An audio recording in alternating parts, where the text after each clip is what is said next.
Hey guys, it's Jannat. it's Kritleen. Welcome back to Sidhu Vlogs. तो guys आज की video एक बहुत ही हाईली रिक्वेस्टेड वीडियो है ऑसमो स्पीक्स की जर्नी टू 1 मिलियन। Yes. तो उनकी 1 मिलियन स्पेशल वीडियो का लिंक डिस्क्रिप्शन में है, तो आप वहां से देख लो। एंड गाइस हमको सपोर्ट करना है खुजली फैमिली को। सब्सक्राइब मुझे पता नहीं कि उनका हुआ है कि नहीं अभी तक काम। चल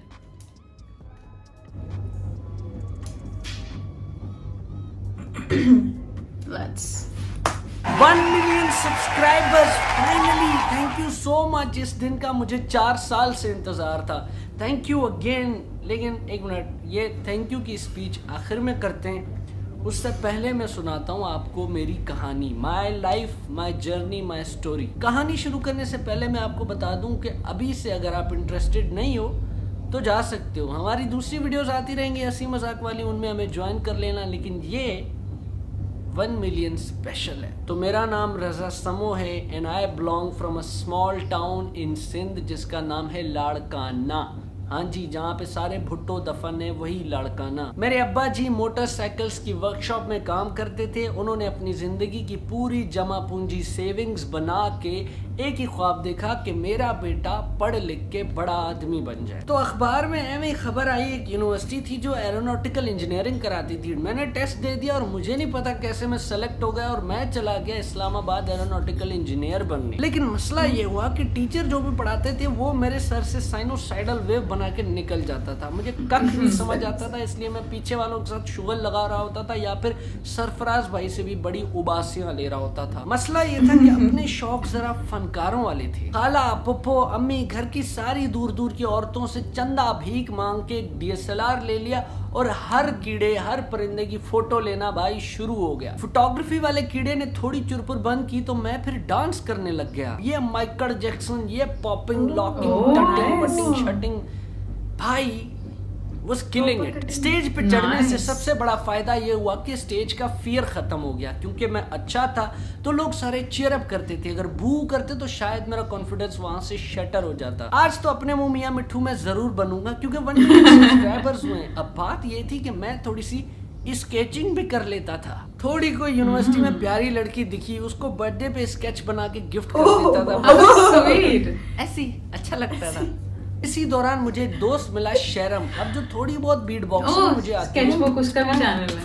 ये उसी की कृपा है। हम दो मिरासियों की दोस्ती इतनी अटूट बन गई कि हमने पढ़ना लिखना तो साइड पे कर दिया। जहाँ पे एग्जाम की तैयारी करनी चाहिए थी वहाँ हम अपने कमरे की अलमारियां बजा के म्यूजिक कर रहे होते थे।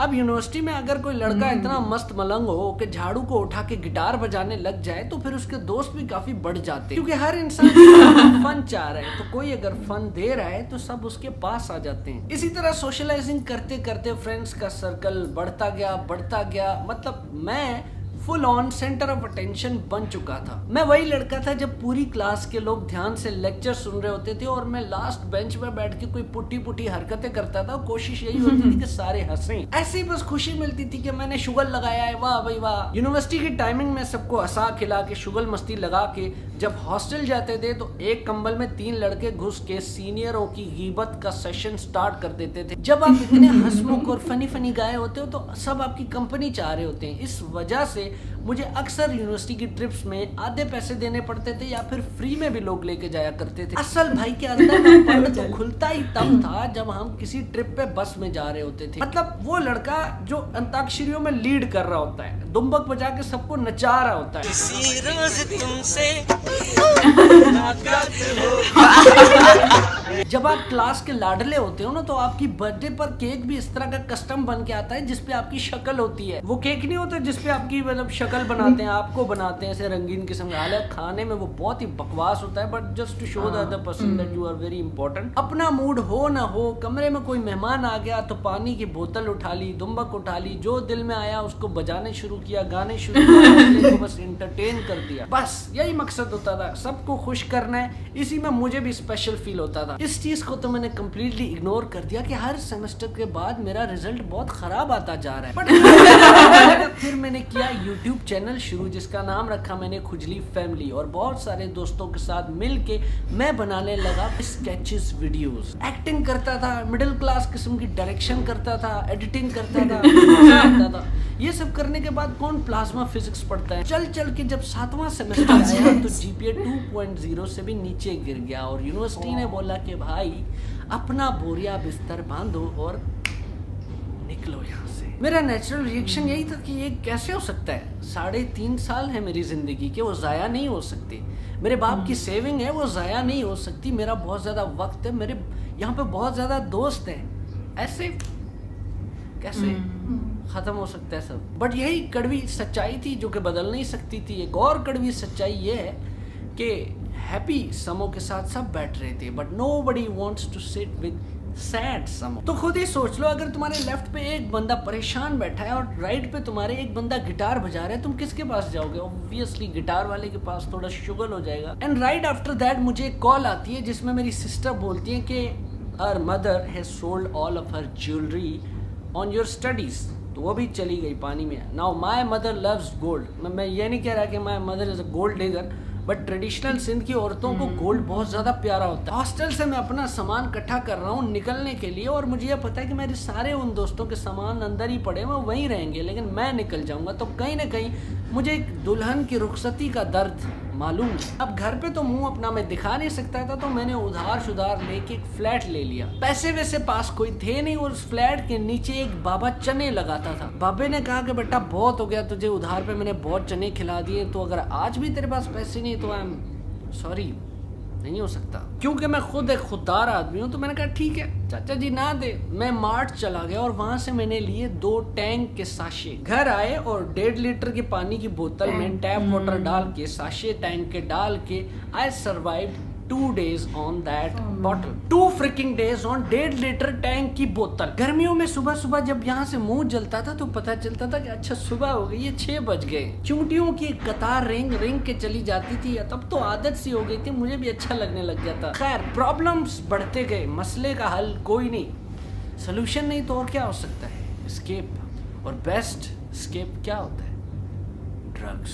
मुझे बताने में कोई शर्म नहीं है कि मैं हशीश का एडिक्ट था। अब हशीश को उर्दू का वर्ड बहुत ही बुरा है तो मैं यूज नहीं कर रहा। हैश ने मुझे इस कदर बर्बाद कर दिया कि मैं मिस्र की मम्मियों की तरह दिखने लग गया। फुल स्टॉप लगा दिया। मैं कहा पीछे आओ सर जी, घर चले जाते हैं, एटलीस्ट खाना तो मिलेगा। ऊपर से हैश के बाद इतनी भूख लगती है। घर पे बैठ के मैंने की कुत्तों की तरह एनसीए की तैयारी। आर्ट्स कॉलेज में भाई ने सोचा कि अगर एडमिशन हो गया तो मैं अपनी जिंदगी को चमका दूंगा। 8 महीने अपने आप को एक कमरे में बंद करके चारों तरफ मैंने मोटिवेशनल कोट्स लगा दिए। कुत्ते वाली तैयारी करने के बाद एनसीए का टेस्ट क्लियर कर दिया और इंटरव्यू में लुढ़क गए, फेल हो गए, रिजेक्ट हो गए। बस अब वही करना है जिसमें खुशी मिलती है।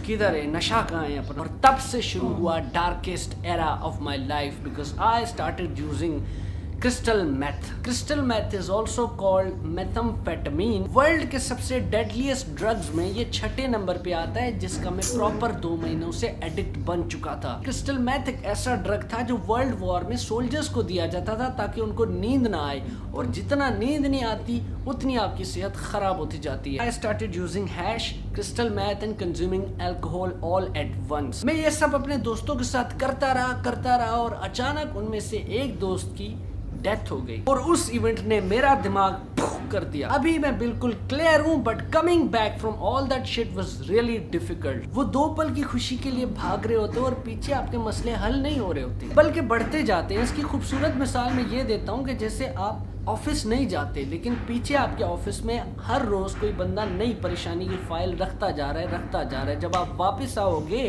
तो देखोगे मैं तो छुट्टियों पे था, अब तो और ज्यादा काम हो गया। अब ये सब मेरी जिंदगी के साथ चल रहा है, और अचानक मुझे एक कॉल आ जाती है मेरे घर से, और वो ये बोलते हैं कि we are facing death threats. I don't know, somehow my family got into a fight with some वडेरे का बेटा जो कि बहुत पावरफुल था, तो हमें वो हिजरत बहुत ज्यादा जरूरी हो गई थी। अरे भाई इधर डिग्री चली गई, रिजेक्ट हो गए, भूख लगी, अब फैमिली भी खतरे में। सब कुछ दिमाग में शट डाउन करके मैं अपने फ्लैट की तरफ जा रहा हूँ। फिरदौस मार्केट से गुजर रहा हूँ, लेफ्ट राइट पे खाने बन रहे हैं, और मेरी कोशिश है कि न लेफ्ट देखना है न राइट देखना है, और सूंघना भी नहीं है। जिस घड़ी में फ्लैट पे पहुंचा, आई close the door and I cried like a fricking baby. और जैसे ही होश संभाला तब सोचा कि भाई कुछ करना पड़ेगा। अपने पास एक ही चीज रह गई है, और वो है मेरा YouTube चैनल। कुछ करना पड़ेगा, कुछ अकेले बनाना पड़ेगा, जैसे ऑसमो स्पीक्स। शुरू में ऑडियो में अपनी क्लिप्स बनाता रहा, जून जुलाई की तपती गर्मी में नीचे बैठ के पंखा बंद करके रिकॉर्डिंग करता रहा। कोई रिश्ता नहीं आता उस मुल्क के गानों में, ये फेयर एंड लवली का ब्रांड भी घुसेड़ दो। और साथ में मेरी आहिस्ता आहिस्ता हसीब के साथ भी दोस्ती बन गई। हसीब को मैंने अपना डिपार्टमेंट दे दिया कि भाई तू स्पॉन्सर्स संभाल,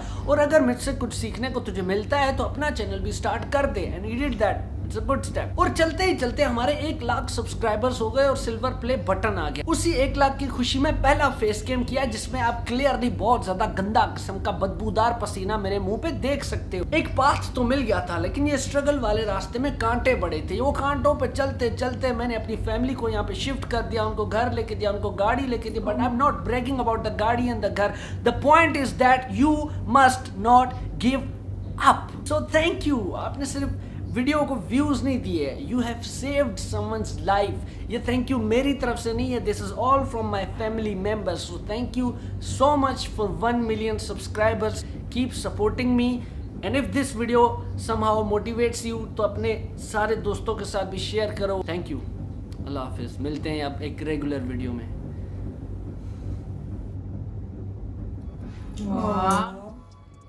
क्या जर्नी है भाई। मतलब इतना कुछ देखने के बाद सब ठीक हो गया। Now he is having problems with his channel दोबारा से, and he has still not given up. उसने फिर वही बातें उस वीडियो में कही थी कि मैं दोबारा उठूंगा या ये जो भी है। मतलब द लास्ट थिंग जो मुझे वो मैसेज अच्छा लगा ना, डू नॉट गिव अप, मेरे को वो बहुत सही लगा। बहुत प्रॉब्लम्स देखी हैं रजा सामो ने भी, and he is a phenomenal फनकार बोलते हैं उसको। सो आई एम श्योर कि बहुत जल्दी उनका इशू रिजॉल्व हो जाएगा। एंड मुझे ये वीडियो पर्सनली बहुत मोटिवेटिंग लगी है। मुझे ऐसा लगा कि ठीक है, कुछ लोग पढ़ाई में ठीक नहीं होते हैं, आर्ट होती है तुम्हारे पास, और ही सच एन ऑलराउंडर। उसको डांस भी आता था, बीट बॉक्सिंग भी कर रहा है, सब कुछ करना आता है यार। जरूरी नहीं है कि यू टू बी अ कोई बहुत पढ़ाई में नहीं हो तो नहीं बिल्कुल, ये तो है ही। हाँ, एकेडमिक्स सब कुछ नहीं होती, ये पुराना जमाना नहीं है। उस हिसाब से वो पॉजिटिविटी इस वीडियो में लगी कि कुछ भी कर सकते हो आप। Exactly. Plus you don't have to give up. और मुझे 1 मिनट भी नहीं लगा कि वीडियो 10 मिनट से ऊपर की है। नहीं, हाँ, मुझे एक बार भी नहीं लगा, इतनी इंटरेस्टिंग लगी मुझे। So I really liked it. So guys, this is the end of our reaction. We really hope that you liked it. So guys, अगर आपको ये वीडियो अच्छी लगी तो आप इसको लाइक कर दो, leave down your lovely comments, share करो, and do not forget to subscribe to our channel. So guys, this is Sidhu Vlog signing off. We love you guys.